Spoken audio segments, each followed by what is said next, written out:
نحمده ونصلي على رسوله الكريم أما بعد فأعوذ بالله من الشيطان الرجيم بسم الله الرحمن الرحيم إنا أنزلناه في ليلة مباركة إنا كنا منذرين فيها يفرق كل أمر حكيم أو كما قال الله تبارك وتعالى وقال النبي صلى الله تعالى عليه وسلم من أحدث في أمرنا هذا ما ليس منه فهو رد أو كما قال عليه الصلاة والسلام۔ معزز سامعین اعظام، قرآن کریم کی جو آیات کریمہ آپ حضرات کے سامنے تلاوت کی ہے، اس میں اللہ تبارک و تعالی نے فرمایا کہ ہم نے اس قرآن پاک کو لوح محفوظ سے آسمان دنیا پر اتارنے کا فیصلہ ایک برکت والی رات میں کیا ہے، اور اس مبارک رات میں ہر حکمت والا معاملہ طے کر دیا جاتا ہے۔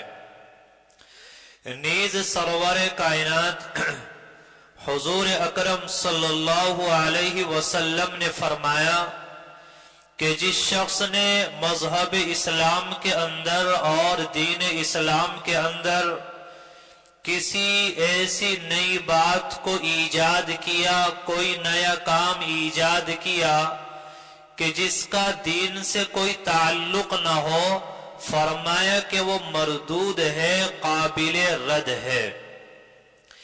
دیکھیے مقدس رات، یہ اس مبارک مہینے کی رات ہے جس کے بارے میں شہنشاہ بطحہ تاجدار مدینہ محمد عربی صلی اللہ علیہ وسلم نے ارشاد فرمایا، شعبان شہری و رمضان شہر اللہ، کہ شعبان میرا مہینہ ہے اور رمضان میرے اللہ کا مہینہ ہے۔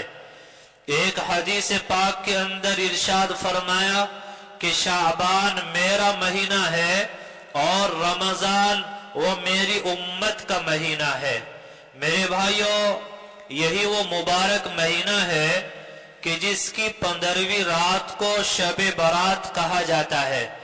اس مقدس رات کی عظمتوں اور فضیلتوں کا کیا کہنا، آپ اندازہ لگائیے کہ اللہ تبارک و تعالی نے اس مقدس رات میں اس قرآن پاک کو نازل کرنے کا فیصلہ فرمایا جو سراپا ہدایت و رحمت ہے۔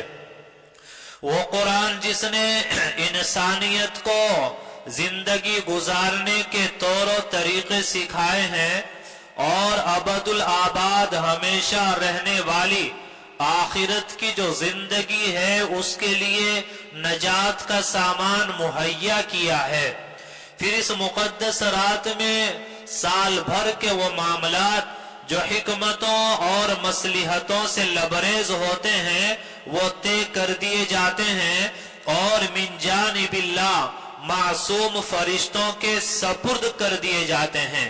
یہ شعبان کا مہینہ چل رہا ہے، آنے والا مہینہ وہ رمضان المبارک کا مقدس مہینہ ہے، تو اس لیے ہر مسلمان کے لیے ضروری ہوتا ہے کہ وہ اس ماہ شعبان میں غفلت کی چادر اتار دے اور آنے والے مقدس مہمان یعنی رمضان المبارک کے لیے ہمتاً تیاری کرے، گناہوں سے توبہ کرے اور دربار خداوندی میں گریہ وزاری کرے۔ رمضان المبارک کی تیاری یہی ہے کہ انسان اپنا محاسبہ کر لے، میں کن کن گناہوں میں ڈوبا ہوں، میں کن کن گناہوں میں لگا ہوں، اور آج ہی ان گناہوں کو چھوڑ دے اور ان گناہوں سے توبہ کر لے، دربار خداوندی میں آنسو بہائے، توبہ کرے اور اس پروردگار کو منانے کی کوشش کرے اور اس رب کو راضی کرے۔ خادم رسول حضرت انس رضی اللہ تعالی عنہ کا فرمان ہے، وہ فرماتے ہیں کہ حضور اکرم صلی اللہ علیہ وسلم ماہ شعبان کا چاند دیکھ کر اپنی تلاوت میں اضافہ فرما دیتے اور اپنے اموال سے زکوٰۃ نکالتے، قیدیوں کو رہا کیا جاتا، روزوں کا اہتمام فرماتے اور اللہ تعالی کی طرف ہمتاً آپ متوجہ ہو جایا کرتے تھے۔ آج شعبان کا مہینہ چل رہا ہے، ایک ہفتہ گزر چکا ہے، آپ بتلائیے کیا رمضان کا خیال ہمارے دل پر گزرا؟ کیا ہم نے گناہوں کو چھوڑ دیا؟ کیا ہم نے گناہوں سے توبہ کر لی؟ کیا رمضان المبارک کے لیے ہم نے اپنے آپ کو تیار کر لیا؟ اپنے باطن کو ہم نے صاف کر لیا؟ گناہ اور معصیت کو ہم نے ترک کر دیا؟ ہم نے اپنے اس دل کو کیا اللہ کے قابل بنا لیا؟ رمضان المبارک میں ہمارے اوقات ضائع نہ ہو، وہ کام جو رمضان میں کیے جاتے ہیں کیا ان کاموں کو کر کے ہم فارغ ہو گئے، یا رمضان کے آنے سے پہلے ان کاموں کو کر کے ہمارا فارغ ہو جانے کا ارادہ ہے؟ میرے بھائیوں، اس موضوع پر انشاءاللہ تفصیلی بیان کیا جائے گا۔ اگر اندازہ کیا جائے، جائزہ لیا جائے تو سال کے 12 مہینوں میں مقدس مہینہ رمضان کا مہینہ، لیکن یہ امت اور یہ مسلمان جتنے اوقات رمضان المبارک میں ضائع کرتا ہے، اپنے اوقات کو برباد کرتا ہے اور غفلت میں زندگی گزارتا ہے، شاید 11 مہینوں کے اندر وہ غفلت نہیں ہوتی، وہ وقت گزاری نہیں ہوتی، وہ وقت کو برباد کرنا نہیں ہوتا جتنا کہ اس ایک مہینے میں اپنے اوقات کو برباد کیا جاتا ہے۔ آدھا دن سونے میں گزارا جاتا ہے، پھر کھانے کا سامان خریداری کرنے میں گزارا جاتا ہے، عصر سے مغرب تک کے جو اوقات ہیں وہ افطاری کا سامان خریدنے میں گزارا جاتا ہے اور اپنے اوقات کو ضائع کر دیا جاتا ہے۔ حضور اکرم صلی اللہ علیہ وسلم سے اصل محبت یہ ہے کہ آپ کی زندگی کا نمونہ ہمارے سامنے کیا ہے؟ حضرت انس فرما رہے ہیں کہ شعبان کا مہینہ آتا، آپ قرآن کی تلاوت میں اضافہ فرما دیتے۔ کون ہے جس نے قرآن کی تلاوت میں اضافہ کیا ہو؟ فرمایا کہ قیدیوں کو رہا کیا جاتا تھا، فرماتے ہیں اپنے اموال کی زکوٰۃ نکالتے تھے، روزوں کا اہتمام ہوتا تھا۔ آج رمضان سر پہ آ پہنچا، ہماری کیا تیاریاں ہیں؟ اپنے آپ کو رمضان المبارک کے لیے ہم نے کتنا فارغ کیا ہے، کتنا ابھی سے عبادت کا ماحول اور عبادت کے لیے اپنے ذہن کو ہم نے تیار کرنا شروع کیا ہے۔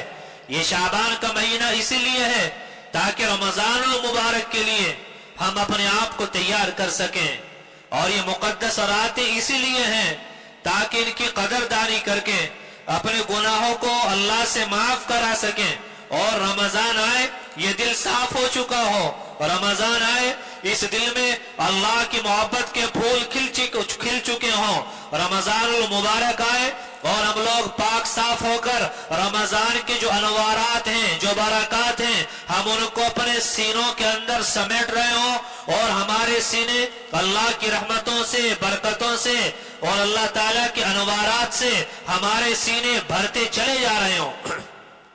ہم لوگ تو رسومات کی طرف جاتے ہیں، ہم لوگ خرافات کی طرف جاتے ہیں۔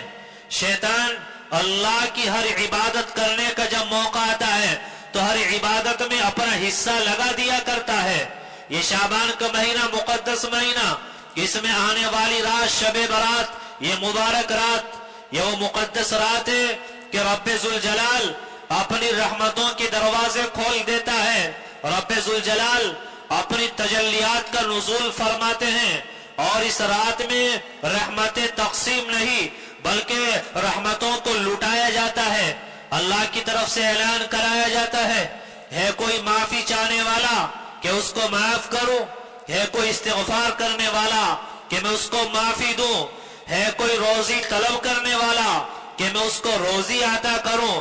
لیکن ہم لوگ جہاں اللہ کی طرف سے کوئی عبادت کا موقع آتا ہے، یہ مقدس راتیں آتی ہیں، مقدس اور مبارک ایام آتے ہیں، تو شیطان ہر کام میں اپنا حصہ لگا لیا کرتا ہے۔ ایک مرتبہ حضرت عائشہ رضی اللہ تعالی عنہا نے حضور اکرم صلی اللہ علیہ وسلم سے معلوم کیا، یا رسول اللہ، آپ ماہ شعبان میں بڑی کثرت کے ساتھ روزے رکھتے ہیں۔ تو پیغمبر علیہ الصلاۃ والسلام نے فرمایا کہ عائشہ، اس میں ایک رات آتی ہے شب برات، اور اس مقدس رات میں اللہ تبارک و تعالی آئندہ سال مرنے والوں کے نام تحریر فرماتے ہیں، تو میں یہ چاہتا ہوں کہ میری وفات کا نوشتہ، میری موت کا وقت وہ اس حال میں لکھا جائے کہ میں روزے دار ہوں۔ یاد رکھنا، اس مہینے کی 15 تاریخ میں روزہ رکھنا یہ ثواب کی بات ہے، لیکن یہ بات اچھے طریقے سے آپ سمجھ لیں کہ شریعت کا اور دین کا یہ اصول ہے کہ شریعت نے جتنا کرنے کے لیے کہا اتنا کیا جائے، نہ اس میں کمی کی جائے نہ اس میں اضافہ کیا جائے۔ پر آپ مغرب کی نماز پڑھنے کے لیے آئے ہیں اور مغرب میں 3 رکعت ہوتی ہیں، یا آپ جمعہ پڑھنے کے لیے آئے، جمعے میں 2 رکعت فرض ہیں، آپ پر اللہ کی عبادت کرنے کا ایک جنون سوار ہے، اللہ کی محبت غالب ہے، آپ یہ سمجھیں کہ آج 2 رکعت کے بجائے میں تو 4 رکعت پڑھوں گا، تو بتلائیے کیا جمعے کی نماز آپ کی ہو جائے گی؟ جمعے کی نماز آپ کی نہیں ہوگی۔ شریعت نے کہا 2 رکعت، تو 2 رکعت ہی آپ کو پڑھنا ہے۔ شریعت نے کہا مغرب میں 3 رکعت، تو 3 رکعت ہی آپ کو پڑھنا ہے۔ شریعت نے کہا عصر میں 4 ہے تو 4 ہی پڑھنا ہے۔ فجر میں 2 رکعت فرض ہیں تو 2 رکعت ہی آپ کو پڑھنا ہے۔ اسی طریقے سے اگرچہ یہ بات آپ کو عجیب لگے، لیکن واضح طور پر صاف الفاظ میں آپ سمجھ لیں کہ تمام ذخیرہ احادیث میں کئی لاکھ احادیث ہیں، تمام ذخیرہ احادیث میں شب برات کے تعلق سے ایک حدیث ہے، اور وہ حدیث بھی ضعیف ہے۔ تو لہذا اس دن کا کوئی روزہ رکھے ثواب کی بات ہے، لیکن اس روزے کو واجب سمجھ لینا، سنت سمجھ لینا اور ضروری سمجھ لینا، شریعت اس کی اجازت نہیں دیتی۔ میں روزہ رکھنے سے آپ کو منع نہیں کر رہا ہوں، لیکن واجب سمجھ کر روزہ نہ رکھیں، ضروری سمجھ کر روزہ نہ رکھیں۔ بھائی ثواب کا کام ہے، روزہ رکھ کے رکھنا چاہیے، لیکن واجب اور ضروری نہ جانیں۔ اگر کسی نے روزہ نہیں رکھا، آپ اس کو عیب لگا رہے ہیں، تو کیسا آدمی ہے، تو نے آج بھی روزہ نہیں رکھا۔ اس نے روزہ نہیں رکھا، اس کو کوئی گناہ نہیں ملے گا، لیکن آپ نے روزہ رکھ کر جو دوسروں پر اعتراض کیا ہے، اس کی وجہ سے آپ کو گناہ مل جائے گا۔ تو رمضان المبارک کے روزوں کے بعد محرم الحرام کے جو روزے آتے ہیں، ان کے بارے میں احادیث کے اندر آیا، بڑی فضیلت آئی ہے۔ اچھی طرح سمجھ لیں، روزہ رکھنے سے منع نہیں کر رہا ہوں، روزہ آپ رکھیں، ثواب کا کام ہے، لیکن واجب نہ سمجھا جائے، اس کو ضروری نہ سمجھا جائے۔ کوئی روزہ نہ رکھے تو اس پر طعن و تشنیع نہ کی جائے، یہ شریعت کا اصول ہے۔ شریعت نے جتنا کہا اتنا کیا جائے، نہ اس میں کمی کی جائے اور نہ اپنی طرف سے اس میں کوئی اضافہ کیا جائے۔ اسی طریقے سے یہ بات اچھی طرح سمجھ لیں کہ شب برات کا نئے کپڑوں کے ساتھ کوئی تعلق نہیں ہے، شب برات کا حلوے کے ساتھ کوئی تعلق نہیں ہے، شب برات کا مٹھائی تقسیم کرنا، جلیبی تقسیم کرنا، اچھے کھانے بنانا، اس سے شب برات کا کوئی جوڑ، کوئی تعلق نہیں ہے۔ یہ رات مقدس رات ہے، عبادت کی رات ہے، لیکن شیطان اپنا حصہ لگا کر ہماری عبادات کو ضائع کرا دیتا ہے۔ ہاں، آپ غسل کریں، صاف ستھرا لباس پہنیں، رات کو تنہائی میں اللہ کی عبادت کریں، رات کو تنہائی میں اللہ کے سامنے آنسو بہائیں، اس اللہ کا ذکر کریں، اس اللہ کو منائیں، لیکن یہ بدعات اور خرافات انجام دینے کی قطعاً اجازت نہیں ہے۔ محرم کی جو 10 تاریخ ہوتی ہے، اس کے بارے میں ضعیف روایت ہے کہ اس دن میں اپنے گھر والوں کو اچھا کھانا کھلائے، فراخی کر دی جائے، تو اس دن کے بارے میں آیا۔ اب یہ باقاعدہ اہتمام کرنا کہ شب برات کے لیے جوڑا الگ بنوایا جا رہا ہے، الوداع جمعہ کا جوڑا الگ بنوایا جا رہا ہے، تو یاد رکھنا شریعت کا اس سے دور تک بھی کوئی واسطہ نہیں ہے اور کوئی تعلق نہیں ہے۔ تو ان خرافات سے، ان رسومات سے اپنے آپ کو بچانا چاہیے۔ عجیب باتیں ہیں، قبرستان کو وہ چمکایا جا رہا ہے، اور یہاں تو علماء اور اہل اللہ کی برکت سے بہت امن ہے۔ کچھ علاقوں میں آپ جائیں، آپ کو جھنڈیاں لگی ملیں گی، جیسے دیوالی کا سما ہوتا ہے اور گھروں پر لائٹیں لگائی جاتی ہیں، باقاعدہ اس طرح لائٹیں لگانے کا اہتمام کیا جاتا ہے، چراغاں ہیں، پٹاخے بازی ہے، مسجدوں کو، گھروں کو سجایا جاتا ہے، تو شب برات کے سے کوئی تعلق نہیں ہے۔ حضرت عائشہ رضی اللہ تعالی عنہ فرماتی ہیں کہ ایک مرتبہ 15ویں شعبان کی رات تھی، حضور اکرم صلی اللہ علیہ وسلم میرے مکان پر تشریف لائے۔ فرماتی میری باری تھی، آپ علیہ السلام نے کپڑے اتارے اور دوبارہ پہن لیے اور چلے گئے۔ فرماتی میرے دل کے اندر یہ خیال آیا کہ شاید آج مجھے چھوڑ کر میری کسی سوتن کے پاس گئے ہیں۔ فرماتی میں آپ کو تلاش کرنے کے لیے نکلی تو میں نے دیکھا کہ حضور اکرم صلی اللہ علیہ وسلم جنت البقیع قبرستان کے اندر موجود ہیں اور امت کے لیے اللہ تعالیٰ سے مغفرت کی دعا کر رہے ہیں۔ حضرت عائشہ فرماتی میں واپس چلی آئی، میرا سانس پھول رہا تھا، نبی علیہ السلام بھی تشریف لے آئے، پوچھا عائشہ اتنا کیوں ہانپ رہی ہو؟ میں نے کہا یا رسول اللہ، جب آپ میرے مکان سے تشریف لے گئے تو دل میں خیال آیا شاید آپ میری کسی سوتن کے پاس جائیں گے، آپ کو تلاش کرنے نکلی، میں نے آپ کو جنت البقیع قبرستان میں عبادت کرتے پایا۔ تو نبی علیہ السلام نے فرمایا عائشہ کیا تجھے یہ خطرہ تھا کہ اللہ کا رسول تجھ پر ظلم کرے گا؟ ایسا ہرگز نہیں ہو سکتا، بلکہ اصل بات یہ ہے کہ جبریل امین علیہ السلام میرے پاس آئے اور بتائے محمد آج کی رات شب برات ہے، آپ اپنی امت کے لیے دعا کریں۔ تو میں تو امت کے لیے دعا کرنے کے لیے گیا تھا۔ اب اس سے کیا مسئلہ نکلتا ہے؟ دیکھیے حضور اکرم صلی اللہ علیہ وسلم اس مقدس رات میں قبرستان تشریف لے گئے، یہ بات ثابت ہو گئی حدیث پاک سے، لیکن آپ مجھے بتانا اکیلے گئے تھے یا صحابہ کرام ساتھ گئے تھے؟ پیغمبر علیہ السلام اکیلے گئے، تنہا گئے؟ اگر صحابہ کرام کو اشارہ کر دیتے ہزاروں صحابہ وہاں جمع ہو جاتے، آپ ایسے تنہا گئے، ایسی خاموشی کے ساتھ گئے کہ آپ کی جو بیوی حضرت عائشہ رضی اللہ تعالیٰ عنہ ان کو بھی خبر نہ ہوئی، بعد میں تلاش کرنے کے لیے نکلی تو ان کو پتا چلا ہے، آپ تو خاموشی کے ساتھ گئے، تنہا گئے۔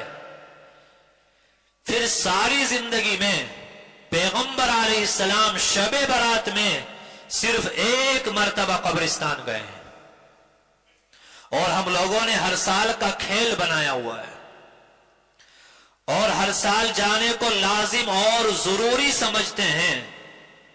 ہمیں اپنے مرحوم، اپنے ماں باپ، دادا دادی، وہ بھی شب برات میں یاد آتے، عید کے دن یاد آتے ہیں۔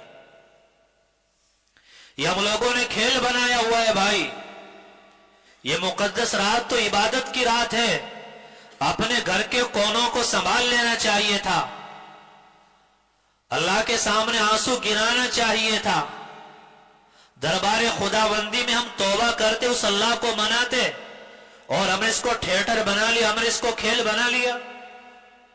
آپ دیکھنا شب برات میں کیا منظر ہوتا ہے، بائکیں دوڑ رہی ہیں، اب اس قبرستان میں، اب حضرت گنگوئی کے مزار پہ، اب قطب عالم پہ، کیا سال بھر میں یہی ایک رات جانے کے لیے ملی ہے؟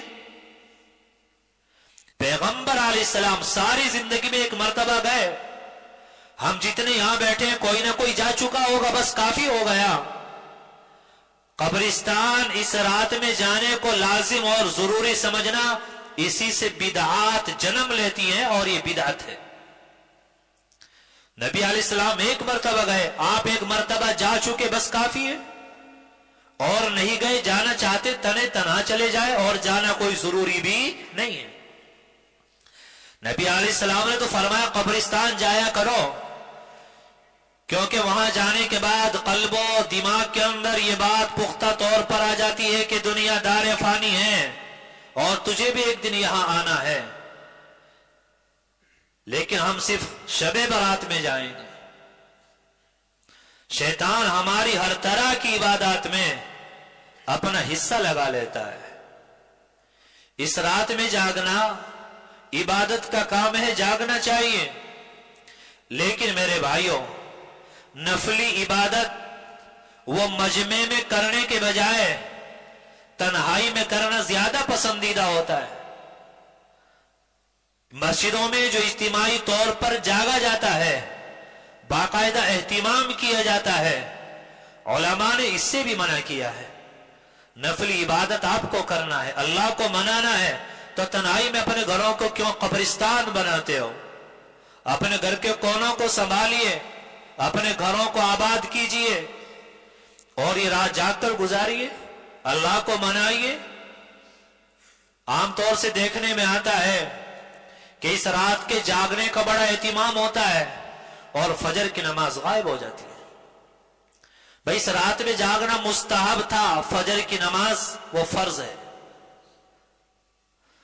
ہم دین بھی وہ چاہتے ہیں جو ہمیں پسند ہو، جو ہمیں اچھا لگے، تو جو فرض کام تھا اس کو ہم نے چھوڑ دیا، اپنا شوق پورا کرنے کے لیے رات بھر جاگے۔ اس سے بہتر تو تھا کہ رات میں پڑھ کر سو جاتے اور صبح فجر کی نماز باجماعت ادا کر لیتے۔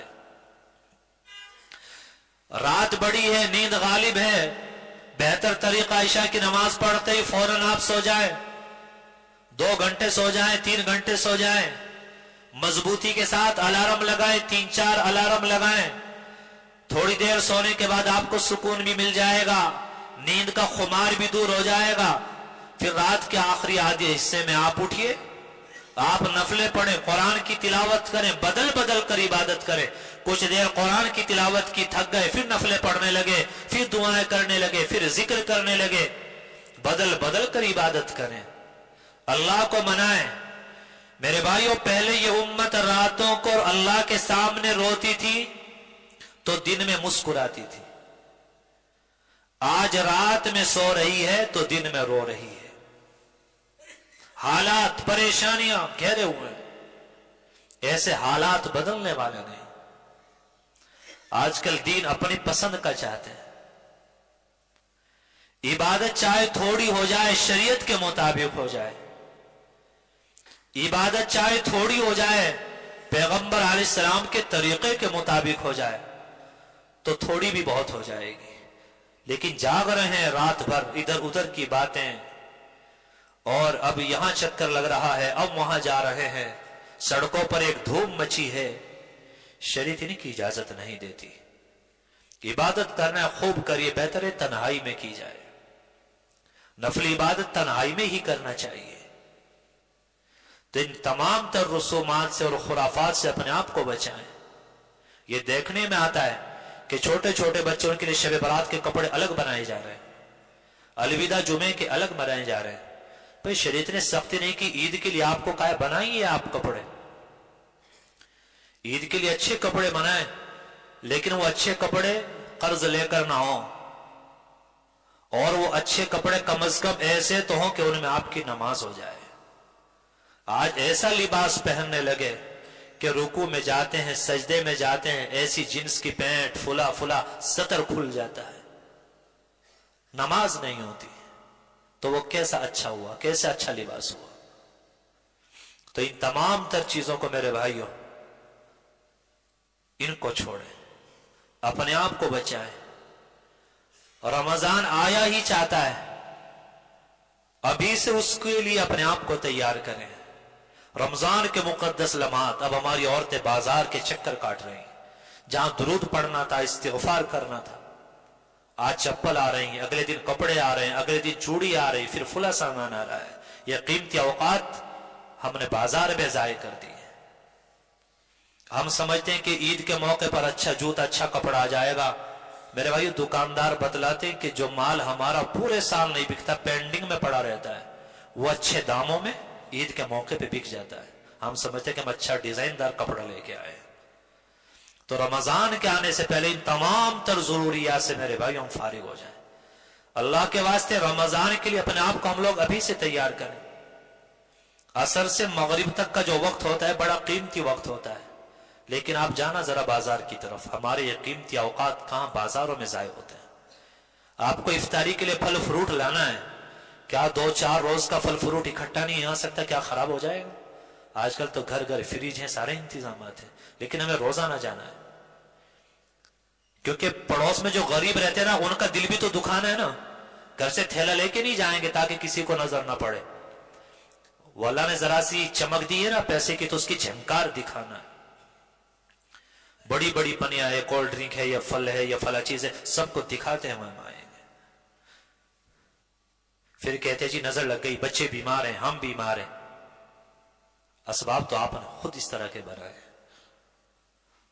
تو رمضان کے آنے سے پہلے اللہ کے واسطے ہم اپنے آپ کو تیار کریں. یہ جائزہ ہے کہ جتنے اوقات رمضان میں ہم لوگ اپنے ضائع کرتے ہیں، شاید کسی اور مہینے میں اتنے اوقات ہمارے ضائع نہیں ہوتے. یہاں تراویح کے بعد بیٹھے 3-3 4-4 گھنٹے ادھر ادھر کی باتوں میں گزار دیتے ہیں، اور اس کو فیشن سمجھا جا رہا ہے. پھر اللہ کا عذاب کیوں نہیں آئے گا؟ حالات خراب کیوں نہیں ہوں گے؟ ہم اپنے آپ کو کچھ ہی سمجھتے ہیں، دل اور دماغ میں تو آگ لگی ہے، ہر کوئی پریشان ہے. کیوں نہیں پریشانی آئیں گی؟ کیا معلوم ہے یہ رمضان مقدر میں آئندہ رمضان میں ہم ہوں گے یا نہیں؟